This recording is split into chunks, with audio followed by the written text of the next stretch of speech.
be away from the evil empire and here with, here with the Bills? I mean, what is that like as you reflect back? I feel great. This is a great organization. It's a great team, great coaches, great teammates. I feel welcomed here. I feel like I fit in here. The city of Buffalo has definitely welcomed me with open arms, so has the team. So, I feel really comfortable. Camp has been great. It's been great to get out here to compete. And just come out here and put our best foot forward every day. So it's been great, and I'm just looking forward to progressing each and every day. You laughed when I said evil empire. I mean, you knew the reputation of the Patriots, especially in this town, did you? You don't have to answer that. After the way you torched the Bills in the past year, personally, you feel like you had to win a few people over in the fan base. They remember everything.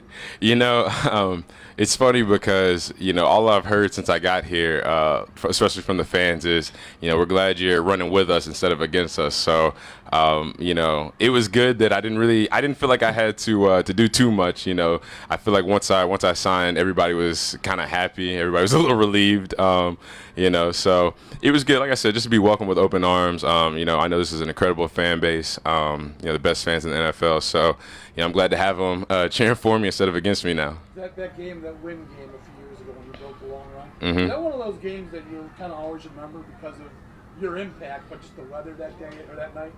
It's funny that you say that because I vividly remember every game against the Bills. My first touchdown in my career was in Highmark Stadium.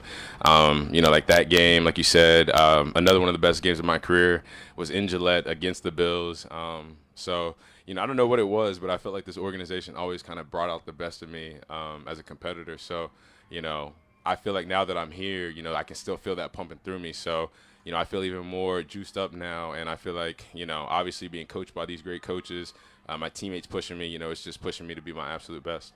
You've been on the field with Josh and watched him from afar before. What was maybe something that you didn't expect having been around him now a couple of weeks? Just his personality, I always admired Josh. Ironically, he's always been my favorite player. We actually have a mutual friend that we worked with through our agency. And I would always text her whenever the Bills were playing and I'd be watching. I'd be like, dude, Josh is amazing, regardless of what he was doing. So, but just his personality, he's like a big kid, I know you guys know that. He loves to have fun. He's always got a smile on his face.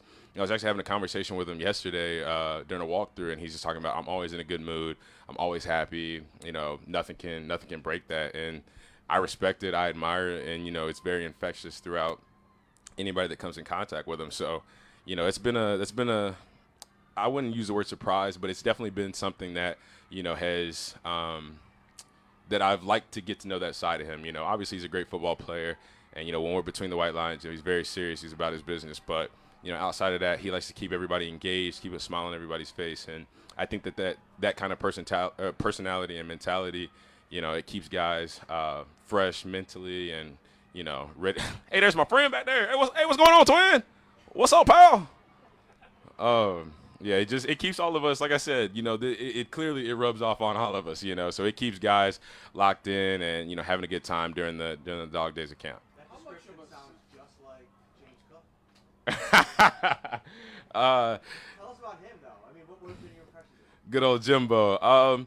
Jimbo's a different cat. He is a little bit more mild-mannered, but he's once you peel back the layers, he's got that same personality. He likes to have fun. We all do. We're all in this together, and we all love to just, first and foremost, come out here and compete every single day. But, once we're off the field, whether it's in the meeting rooms or whatever, when we're watching film, we cut up. We like to have fun. We like to laugh. We joke. Obviously, with Coach Skip in there, is laughs and smiles all day long. So, Jimbo, he's a great teammate. He's a great competitor. And, we're lucky to have him out there on the field. And, I just love being able to be a part of that room. We got a lot of great players in that room. So, all we do is go in there every day, put our best foot forward. That way we can be the best group. That way we can do what we can to affect the offense the best way that we can. And how much of a sense of obligation do you feel as this group to improve this running game, which has been a shortcoming, part of the reason you're here, obviously? Do you sense that that they need to get that better, giving a collective mindset I mean, to answer your question, yes. I mean, I definitely feel that obligation personally, as well as all the guys in the room. And not because of a lack thereof in the past, but just because that's what we're here to do. As running backs, we got to do a lot of jobs. We got to block, we got to run, we got to catch, we got to do all things. So whether it's running the ball, catching the ball, running good routes, blocking, protecting Josh, we take a lot of pride in that. So obviously we want to improve the run game, but we want to improve the pass game. We want to improve the pass protection game. However we can positively affect the offense. That's what we're here to do. It all kind of goes hand in hand, right? I mean, especially if you look at, I don't know, given what other offenses you've been a part of, and you compare to this one, you give Josh Allen real balance, right? With a really consistent, more consistent running game. What does that generally mean? Well, I mean, it sounds like you answered your own question, Well, but I suppose I'm leading you in a direction. Yeah. But right. I mean, I'll put it to you this way. I would love to. I say this personally. I know that we all feel this way, but I want to take as much of the burden off of Josh as I possibly can. I want to let him to be able to go out there and play free, throw the ball, stay healthy. Do his thing. Obviously, he's a freak of nature, so he does a lot of things. But if I can help take some hits off his shoulders and keep his legs fresh, I'd love to do that. You know what I mean? Whether that's him throwing me the ball in the backfield, that way he doesn't get hit, I'd love to do that. Whether that's picking up blitzes, that way the pocket's clean and he doesn't have to get hit in the pocket, I'd love to do that. So whatever we can do, obviously, to make the offense better. Obviously Josh is a big part of that. So we want to protect him, obviously, and keep him at his best, along with obviously being in tune with the rest of the offense. You talked about the room and all the things you guys got to do.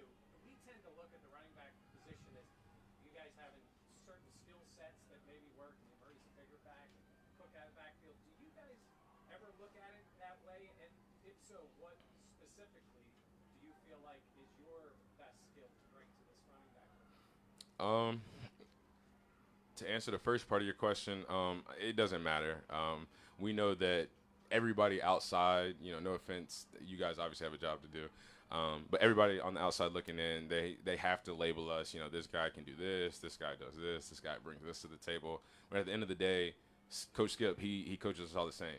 Coach Dorsey, he coaches us all the same, whether it's run game, pass game, whatever. Some of us are on special teams, whatever the case may be, we're coached up all the same. You know what I mean? It's not like, oh, well, this guy does this, so he's going to just practice this, and then these guys are just going to practice that. Like, that's not the way that it works. We all know that regardless of who's in, the play calls are probably going to be the same. You know what I mean? So we all have to just continue to craft our skill set. That way we can be good in all phases of the offense. And me personally, I just want to bring, that physicality that I've played with my entire career. I want to bring that joy, that infectious personality. I feel very fortunate to play this great game. And every time I step on the field, I feel God moving through me, because, he didn't have to choose me to be in this position. And, I just feel so blessed and so grateful to step on this field, especially with my teammates, with this great organization. So, I want to bring that positivity to the team and just, let everybody feel that from me and just let it flow through the whole team, because at the end of the day, we're all so blessed and we're all so fortunate to play this great game. So, I don't ever take a day for granted because I don't know, when my last play is going to be, when my last day is going to be. But what I can promise you is that my last day will be meaningful because every time I step out here, I leave it all out there. Damien, you're so well versed in so Thank you. as a running back. I'm buttering you up, but Keep going. what's your take on the whole running back situation this summer? Just this whole undervalued and just what's going on in your mind? I mean, I think that without saying, I think you guys know how all the running backs feel when this conversation comes up.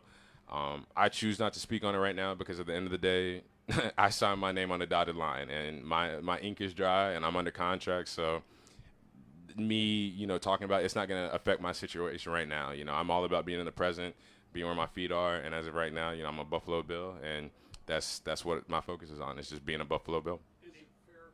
Okay, and You're going to try again, aren't you? I know you are. You're going to give it another shot. Okay. how's this one? Are you going to butter me up first or no? Well, you've been so cooperative and congenial that Okay, round of applause for this guy. That was great. So, Jonathan Taylor's situation different ways. Ownership gets involved with conversation about it. You're going nowhere. Do you feel, as a fellow back and someone that I'm guessing you know pretty well, what's your sense of this situation? Do you have any feel on that? To be completely honest, I'm not too familiar with the situation.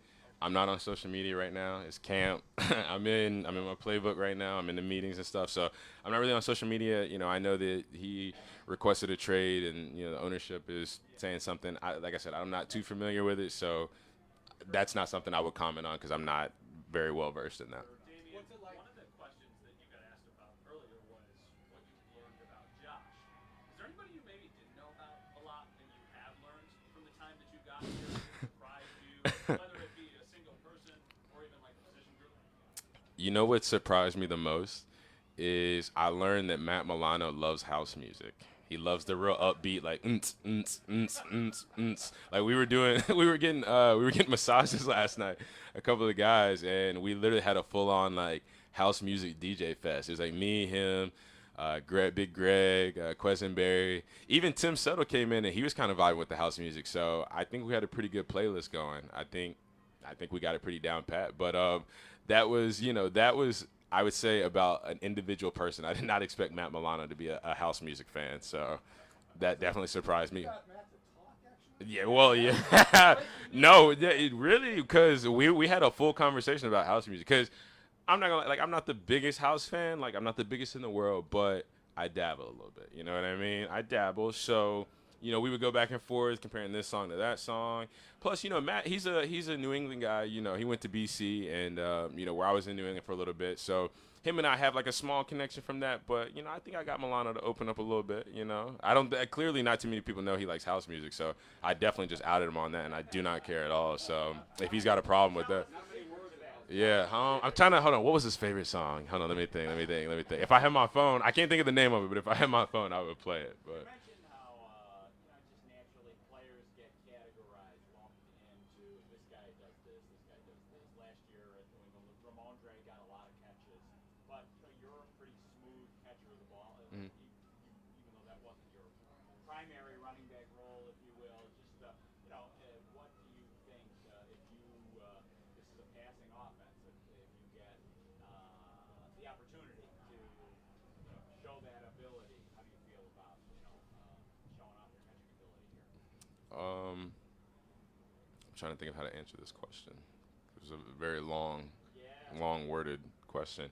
Well, you started by saying, well, I'll say in the middle, you alluded to the fact that I was a smooth catcher of the ball. I don't want to misquote you. Okay, a smooth catcher of the ball. And then you mentioned that this is a passing offense. So I would think that if I was a smooth catcher of the ball, that I'd probably fit in well in a passing offense. Thank you. Let's go, Buffalo.